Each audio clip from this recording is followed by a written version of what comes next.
जय संतोषी माता प्यारे मित्रों। शुक्रवार संतोषी माता व्रत कथा। शुक्रवार संतोषी माता व्रत कथा एक लोकप्रिय हिंदू कथा है जो संतोषी माता के बारे में है, जो संतोष, सुख, शांति और वैभव की देवी हैं। संतोषी माता व्रत कथा का संदेश यह है कि माता पिता का सम्मान करना चाहिए और उनके प्रति कर्तव्य निभाना चाहिए। संतोषी माता उन भक्तों की रक्षा करती है जो उन्हें सच्चे मन से पूजते हैं। हिंदू धर्म में हर एक दिन किसी न किसी देवता को समर्पित होता है। शुक्रवार का दिन माँ संतोषी को सबसे प्रिय है, इसलिए महिलाएं शुक्रवार को माँ संतोषी की पूजा कर व्रत करती हैं। संतोषी का व्रत करने से घर में सुख, शांति, धन और संतोष आता है। माता उनकी सारी समस्याएं हर लेती हैं। धार्मिक मान्यताओं के अनुसार माता संतोषी भगवान श्री गणेश की पुत्री हैं। चलिए जानते हैं, अगर आप भी ये व्रत रखना चाहती हैं तो कैसे रखें और किन बातों का ध्यान रखें। कुछ नियम हैं जिनका पालन करना अति आवश्यक है। पूजा विधि और कथा सुने। कहा जाता है कि माता संतोषी की पूजा करने से जीवन में संतोष आता है। माता संतोषी की पूजा करने से धन और विवाह संबंधी समस्याएं भी दूर होने लगती हैं। लेकिन संतोषी माँ का व्रत रखने के कई नियम हैं जिनका पालन करना बेहद जरूरी है। हिंदू धर्म में संतोषी माँ को सुख, शांति और वैभव का प्रतीक माना जाता है। सुबह उठकर घर को और मंदिर को पूरी तरह से साफ कर लें। उसके बाद पूजा की चीजें इकट्ठा कर लें। सुबह से ही व्रत रखना होता है। शाम को जाकर पूजा और आरती करके व्रत खोला जाता है। माँ संतोषी की छवि को सामने रखकर पूजा करें। पूजा घर में माता संतोषी का चित्र और कलश स्थापित कर पूजा करें। पूजा में गुड़, चना, कमल का फूल, फल, दुर्वा, अक्षत, नारियल का फल माता को अर्पित करें। माँ को लाल चुनरी चढ़ाएं और खुद भी सुबह स्नान करके लाल साड़ी पहने। संतोषी माता व्रत कथा के कुछ नियम। शुक्रवार का व्रत करने वालों को इस दिन किसी भी प्रकार की खट्टी चीजें नहीं खानी चाहिए और ना ही घर में बनानी चाहिए। कहा जाता है कि ऐसा करने से माँ संतोषी नाराज हो जाती हैं और व्रत भंग हो जाता है। सिर्फ व्रती महिला को ही नहीं बल्कि किसी को भी घर में खट्टी चीजें नहीं खानी चाहिए। संतोषी माता व्रत के दौरान माता को भोग लगाने के लिए गुड़ और चने का इस्तेमाल किया जाता है। व्रती इस प्रसाद को जरूर खाते हैं। जिस घर में शुक्रवार का व्रत किया जाता हो उस घर के किसी सदस्यों को इस दिन मदिरा का सेवन नहीं करना चाहिए। सात्विक आहार ही लेना चाहिए। संतोषी माता की व्रत कथा। एक बुढ़िया थी, उसके 7 बेटे थे। 6 कमाने वाले थे और एक कुछ नहीं कमाता था। बुढ़िया 6 की रसोई बनाती और भोजन कराती। उनसे जो कुछ जूठन बचता वो 7वें को दे देती। एक दिन वह पत्नी से बोला, देखो मेरी माँ को मुझसे कितना प्रेम है। वह बोली, क्यों नहीं होगा प्रेम, वो आपको सबका जूठा जो खिलाती हैं। वो बोला, ऐसा नहीं हो सकता, जब तक मैं अपनी आंखों से ना देख लूं मैं नहीं मान सकता। कुछ दिन बाद त्योहार आया। घर में 7 प्रकार का भोजन और लड्डू बने। वह जांचने के लिए सिर दर्द का बहाना कर पतला वस्त्र सिर पर ओढ़े रसोई घर में सो गया। वह कपड़े में से सब देखता रहा। सब भाई भोजन करने आए। उसने देखा माँ ने उनके लिए सुंदर आसन बिछाया, हर प्रकार का भोजन रखा और उन्हें बुलाया। वह सब कुछ देखता रहा। जब सारे भाई भोजन करके उठे तो माँ ने उनकी जूठी थालियों से लड्डू के टुकड़े उठाकर एक लड्डू बनाया। जूठन साफ करके बुढ़िया माँ ने उसे पुकारा और बोली, बेटा 6 भाई भोजन कर गए, तू कब खाएगा। वो कहने लगा, माँ मुझे भोजन नहीं करना, मुझे भूख नहीं है, मैं परदेश जा रहा हूँ। माँ ने बोला, कल जाता हुआ तो आज ही चला जा। वो बोला, आज ही जा रहा हूँ। यह कहकर वह घर से निकल गया। चलते समय उसको अपनी पत्नी की याद आ गई। वह गौशाला में कंडे उपले थाप रही थी। वह जाकर बोला, हम जावे परदेस, आवेंगे कुछ काल, तुम रहियो संतोष से, धर्म अपनो पाल। वह बोली, जाओ पिया आनंद से, हमरो सोच हटाए, राम भरोसे हम रहें, ईश्वर तुम्हें सहाय। 2 निशानी आपन, देख धरू में धीर, शुद्धिमती हमारी विचारियो, रखियो मन गंभीर। वह बोला, मेरे पास तो कुछ नहीं है, यह एक अंगूठी है, सो तू ले ले। और अपनी कुछ निशानी मुझे दे। वह बोली, मेरे पास क्या है, यह गोबर भरा हाथ है। यह कहकर उसकी पीठ पर गोबर के हाथ की थाप मार दी। वह चल दिया। चलते चलते दूर देश पहुंचा। वहां एक शाहूकार की दुकान थी। वह जाकर कहने लगा, भाई मुझे नौकरी पर रख लो। शाहूकार को जरूरत थी। वो बोला, रह जा। लड़के ने पूछा, तनख्वाह क्या दोगे? शाहूकार ने कहा, तेरा काम देखकर मैं दाम दूंगा। अब वह सुबह 7 बजे से 10 बजे तक नौकरी करने लगा। कुछ दिनों में से वो सारा काम अच्छे से करने लगा। सेठ ने उसका काम देखकर उसे आधे मुनाफे का हिस्सेदार बना दिया। वह कुछ वर्षों में बहुत बड़ा सेठ बन गया और मालिक का सारा कारोबार उस पर छोड़कर चला गया। उधर उसकी पत्नी को उसकी सास और जेठानियां दुख देने लगे। सारा घर का काम करवाकर उसको लकड़ियां लेकर घर में भेजते थे। घर में आटे से जो भी भूसी निकलती उसकी रोटी बनाकर रखती जाती और फूटे नारियल की नारेली में पानी। एक दिन वह लकड़ी लेने जा रही थी। रास्ते में बहुत सी महिलाएं संतोषी माता का व्रत करती दिखाई देती हैं। वह वहां खड़ी होकर कथा सुनने लगी और उनसे पूछने लगी, बहनों तुम किस देवता का व्रत करती हो और उसके करने से क्या फल मिलता है? यदि तुम मुझे इस व्रत का महत्व बताओगी तो मैं तुम्हारी बहुत आभारी होंगी। तब एक महिला बोली, सुनो, यह संतोषी माता का व्रत है।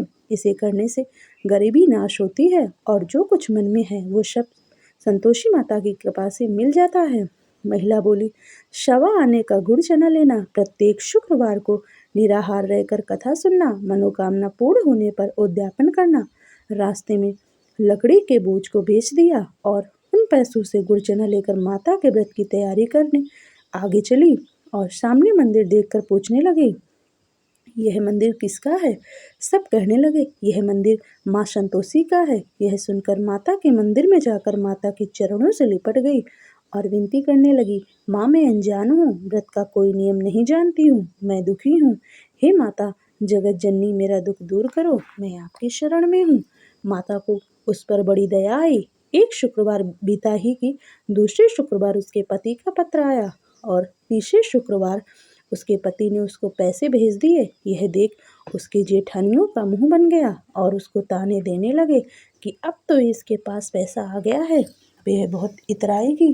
बेचारी आंखों में आंसू भरकर संतोषी माता के मंदिर में चली गई और माता के चरणों में बैठकर रोने लगी और रो रो कर बोली, माँ मैंने पैसा कब मांगा? मुझे पैसे से क्या काम?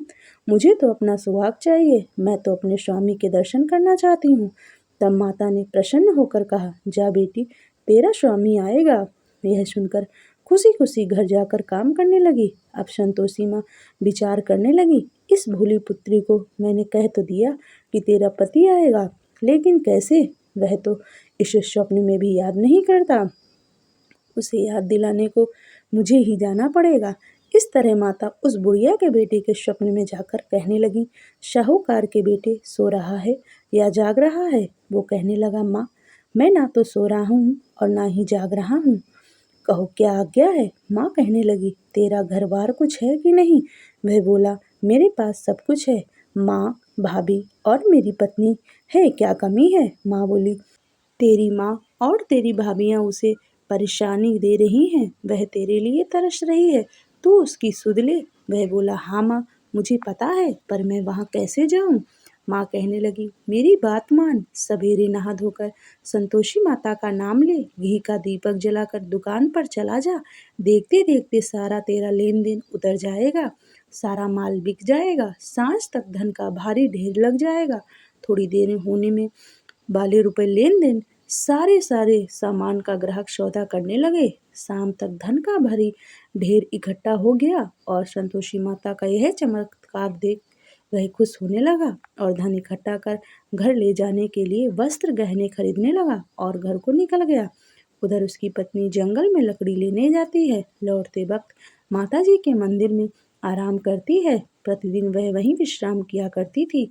अचानक से धूल उड़ने लगी। धूल उड़ती देख वह माता से पूछने लगी, हे माता यह धूल कैसी उड़ रही है? हे पुत्री, तेरा पति आ रहा है, ऐसा माता ने बोला। अब तू ऐसा कर, लकड़ी के 3 ढेर तैयार कर, एक एक नदी के किनारे रख और दूसरा मेरे मंदिर में रख और तीसरा अपने सर पर।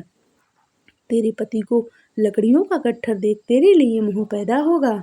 वह यहाँ रुकेगा, नाश्ता पानी कर कर माँ से मिलने जाएगा। तब तो लकड़ियों का बोझ उठाकर चौक पर जाना और गट्ठर नीचे रखकर जोर से आवाज लगाना, लो सासू जी, लकड़ियों का गट्ठर लो, भूसी की रोटी दो, नारियल के खेपड़े में पानी दो, आज मेहमान कौन आया है।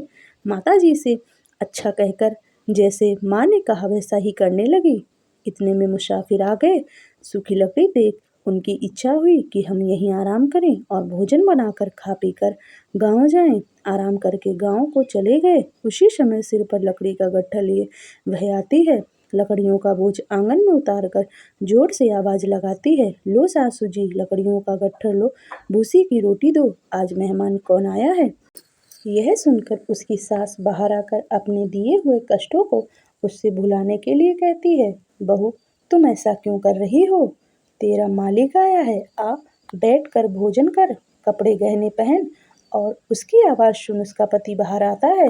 वो उसे ऐसी हालत में देखकर व्याकुल हो जाता है और अपनी माँ से पूछता है, माँ यह कौन है। माँ बोली, बेटा यह तेरी बहू है, जब से तू गया है तब से सारे गांव में भटकती फिरती है, घर का काम काज कुछ नहीं करती, 4 पहर खाकर खा जाती है। वह बोला, ठीक है माँ, मैंने इसे भी देखा है और तुम्हें भी, अब दूसरे घर की चाबी दो, मैं उसमें रहूंगा। माँ बोली, ठीक है। तब वह दूसरे मकान की तीसरी मंजिल का कमरा खोल सारा सामान जमाता है। एक दिन में राजा के महल जैसा ठाट बाट बन गया। अब क्या था, बहू सुख भोगने लगी। इतने में शुक्रवार आया। पति से कहा, मुझे संतोषी माता के व्रत का उद्यापन करना है। उसका पति बोला, खुशी से कर लो। वह उद्यापन की तैयारी करने लगी। जेठानी के लड़कों को भोजन के लिए कहने गई। उन्होंने कहा, ठीक है, पर पीछे से जेठानी ने अपने बच्चों से कहा, भोजन के वक्त खटाई मांगना, जिससे उसका उद्यापन भंग हो जाए और उसका व्रत पूरा ना हो पाए। लड़के गए, खीर खाकर पेट भर गया, लेकिन खाते ही कहने लगे, हमें खटाई दो, हमने खीर नहीं खानी है। वह कहने लगी, खटाई नहीं दी जाएगी, यह तो माँ संतोषी का प्रसाद है। लड़के उठ खड़े हुए और बोले, पैसा लाओ। भोली बहू कुछ नहीं जानती थी, उन्हें पैसे दे दिए। लड़के उसी समय इमली लेकर खाने लगे। यह देखकर बहू पर माताजी ने गुस्सा किया। राजा के दूत उसके पति को पकड़कर ले गए। जेठ जेठानी कहने लगे, लूट लूट कर धन लाया था, अब पता चलेगा जब जेल की मार खाएगा। बहू ये सब सहन नहीं कर पाई और रोती हुई मंदिर गई। कहने लगी, हे माता, यह क्या किया। हंसाकर अपने भक्तों को रुलाने लगी। माता बोली, बेटी तूने उद्यापन करके मेरा व्रत भंग किया है। वह कहने लगी, माता मैंने क्या अपराध किया है, मैंने भूल से लड़कों को पैसे दिए थे, मुझे क्षमा करो, मैं फिर तुम्हारा उद्यापन करूंगी। माँ बोली, अब भूल मत करना। वह कहती है, अब मैं भूल नहीं करूंगी। अब वो कैसे आएंगे। माँ बोली, जा तेरा पति तुझे रास्ते में आता मिलेगा। वह निकली, राह में पति मिला। उसने उससे कहा, कहाँ गए थे आप। वह कहने लगा, इतना धन जो कमाया है उसका टैक्स राजा ने मांगा था, वह भरने गया था। वह खुश होकर बोली, अब घर को चलो। कुछ दिन बाद फिर शुक्रवार आया। वह बोली, मुझे दोबारा माता का उद्यापन करना है। पति ने कहा, करो। बहू फिर जेठ के लड़कों को भोजन को कहने गई। जेठानी ने 1-2 बातें सुनाई और कहा, तुम सब लोग पहले ही खटाई मांगना। लड़के भोजन से पहले कहने लगे, हमें खीर नहीं खानी, हमारा जी बिगड़ता है, कुछ खटाई खाने को दो। वह बोली, खटाई किसी को नहीं मिलेगी, आना हो तो आओ। वह ब्राह्मण के लड़के लाकर भोजन कराने लगी। दक्षिणा की जगह उनको एक एक फल दिया। संतोषी माता प्रसन्न हुई, माता की कृपा हुई। 9वें मास में उसे सुंदर पुत्र प्राप्त हुआ। पुत्र को पाकर प्रतिदिन माता जी के मंदिर को जाने लगी। माँ ने सोचा, यह रोज आती है, आज क्यों ना इसके घर चलूं। यह विचार कर माता ने भयानक रूप बनाया। गुड़ चने से सना मुख, ऊपर शूंड के समान ओठ, उस पर मक्खियां भिन भिन कर रही थीं। देहली पर पैर रखते ही उसकी सास चिल्लाई, देखो रे देखो, कोई चुड़ैल आ रही है, लड़कों इसे निकालो, नहीं तो किसी को खा जाएगी। लड़के भगाने लगे और चिल्लाकर खिड़की बंद करने लगे। बहू ये सब रोशनदान में से देख रही थी। खुशी से वो चिल्लाने लगी, आज मेरी माताजी मेरे घर आई हैं। वह बच्चे को दूध पीने से हटाती है और इतने में उसकी सास को क्रोध आ गया। वह बोली, क्या हुआ है, बच्चे को क्यों पटक दिया। इतने में माँ के प्रताप से लड़के ही लड़के नजर आने लगे। वह बोली, माँ मैं जिनका व्रत करती हूँ यह संतोषी माता है।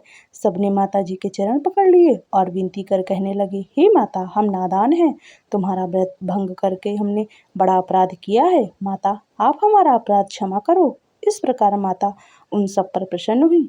माता ने जिस प्रकार बुढ़िया की बहू को प्रसन्न होकर वरदान दिया और उसके सारे दुख दूर किए, माता उसी तरह सबके दुख दूर करें और सभी को प्रसन्न रखें।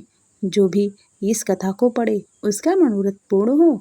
बोलो संतोषी माता की जय।